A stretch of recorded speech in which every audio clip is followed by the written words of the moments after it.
여러분, 그발 강가 특별한 강이 아니었습니다. 지금 포로들이 살아가는 바벨론의 흔한 운하였습니다. 그런데 왜 오늘 성경은 이 장소를 두 번씩이나 특별히 강조할까요? 그발 강가가 성경에서 기도하는 장소를 상징했기 때문입니다. 이방 땅에서 나라는 이렇습니다. 절망 가운데 있는 그 현실 앞에서 오직 하나님 한 분만 바라보고 싶을 때 찾는 곳이 바로 그발 강가였습니다. 시편 137편 1절 말씀에 우리가 바벨론의 여러 강변 거기에 앉아서 시온을 기억하며 울었도다 라는 시편이 있습니다. 지금 포로로 잡혀간 이스라엘 백성의 고백입니다.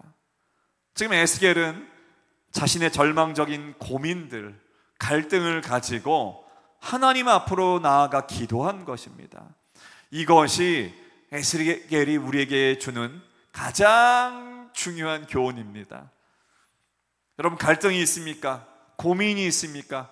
염려가 있습니까? 낙심하셨습니까? 상황이 제대로 풀리지 않습니까? 아무런 소망이 지금 없어 보입니까?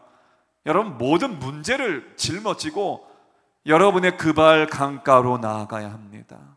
그곳은 이 화려한 성전이 아닙니다. 예배당이 아닙니다. 여러분의 골방이 될 수도 있습니다. 여러분의 책상 앞일 수도 있습니다. 아니면 아무도 모르는 여러분만 아는 외딴 장소일 수도 있습니다. 여러분, 거기서 하나님 앞에 처절하게 엎드려 아뢰고 응답 받아야 합니다. 그런데 기도의 응답은 저와 여러분이 바라는 모습으로 오지 않을 때가 많습니다. 오히려 기도했는데 하나님 앞에 나아갔는데 상황이 나빠지는 것만 같습니다. 여러분, 에스겔이 간절히 기도함에도 불구하고 나중에 들려온 소식은 예루살렘이 완전히 멸망했다는 소식이었습니다. 예루살렘 성전이 완전히 파괴되었다는 소식입니다. 그러면 어려서부터 제사장 가문에서 태어난 에스겔은 영적 리더로 성장하게 될 꿈들이 완전히 산산조각 난 것이에요. 근데 놀랍게도 에스겔은 포기하지 않고 그런 가장 최악의 상황에서도 포기하지 않고 하나님 앞에 기도하며 나아갔습니다. 여러분, 이것이 키입니다. 핵심입니다. 응답받을 때까지. 아니, 여러분의 마음과 시선이 바뀔 때까지 기도하는 것입니다. 기도해도 상황이 바뀌지 않을 때가 있습니다. 그런데 기도할 때 놀라운 일이 일어납니다. 내 마음에 기도의 주제가 바뀌게 됩니다. 내 마음에 묵상의 제목들이 변하게 됩니다. 나를 지배하던 절망적인 정서가, 감정이 변화되게 됩니다.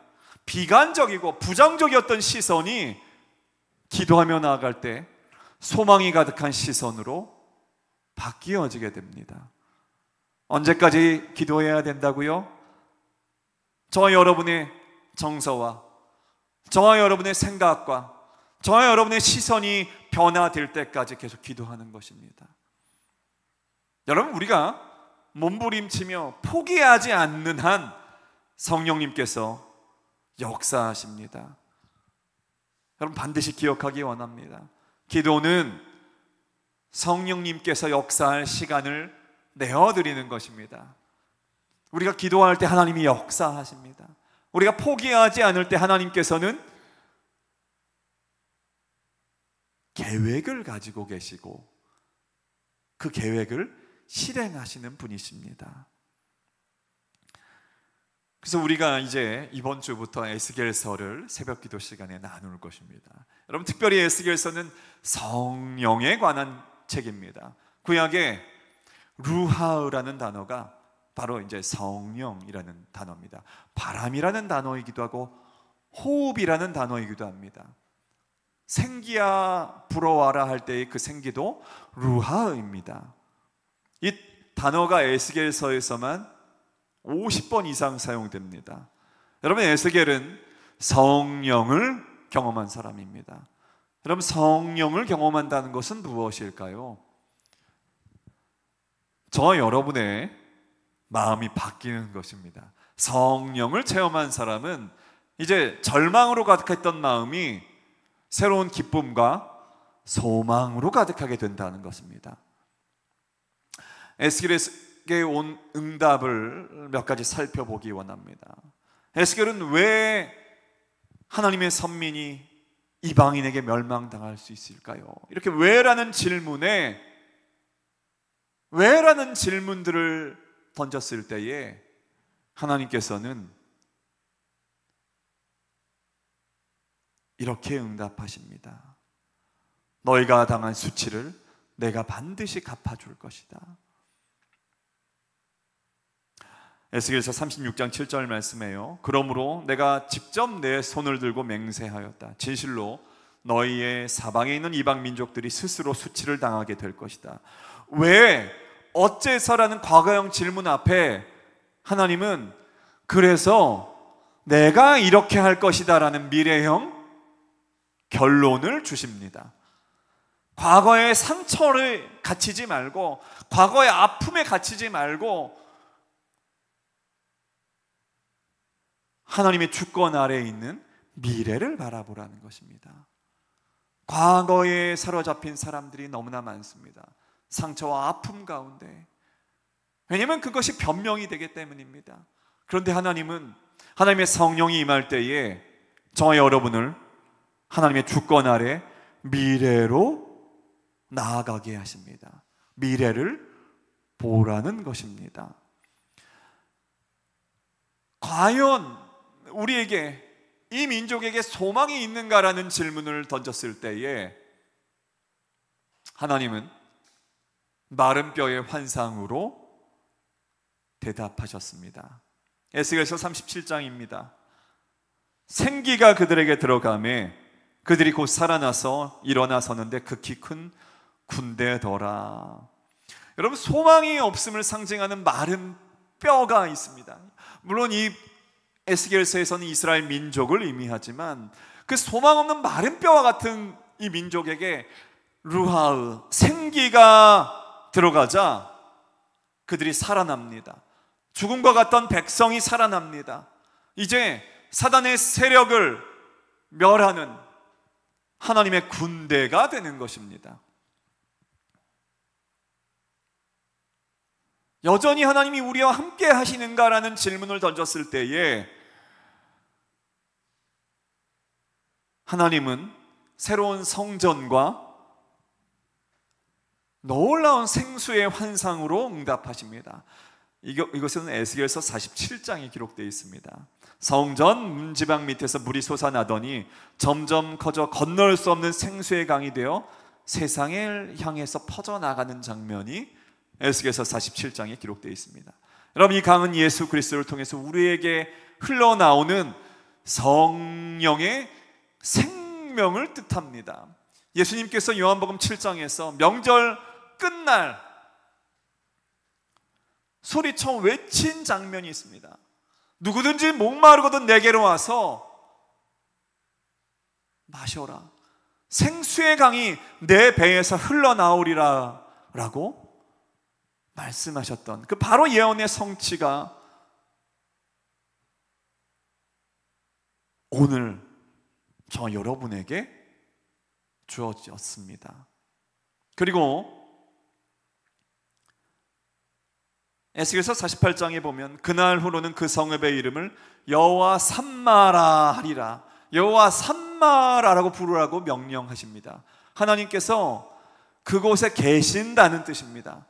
하나님, 그 에스겔의 절망 가운데 던져진 질문에 하나님은 강력하게 말씀하십니다. 내가 너희와 그저 함께 있는 정도가 아니라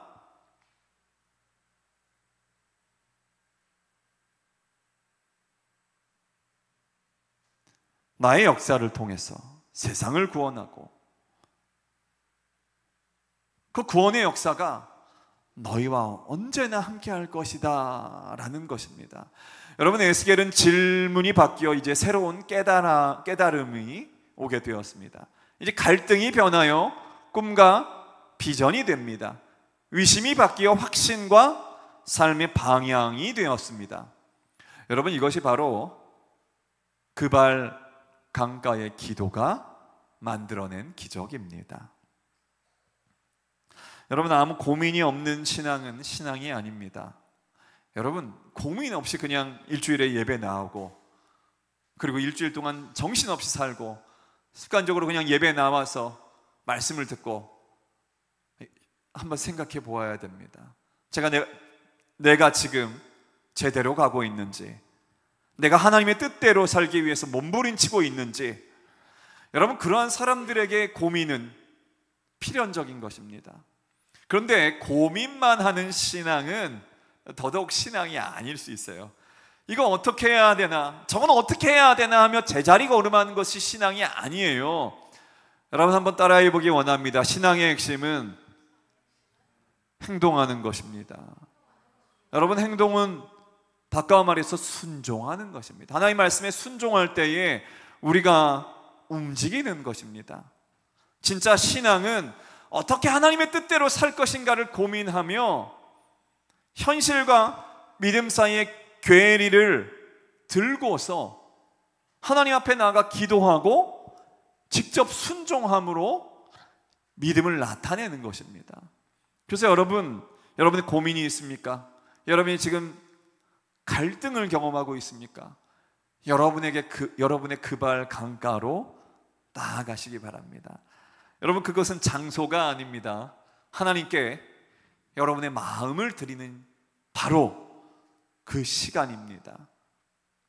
그곳에서 성령의 역사로 절망적인 질문이 비전의 응답으로 변화되기를 예수님의 이름으로 축복합니다. 여러분이 하나님의 큰 군대로 서는 은혜를 누리시기를 예수 그리스도의 이름으로 축원합니다.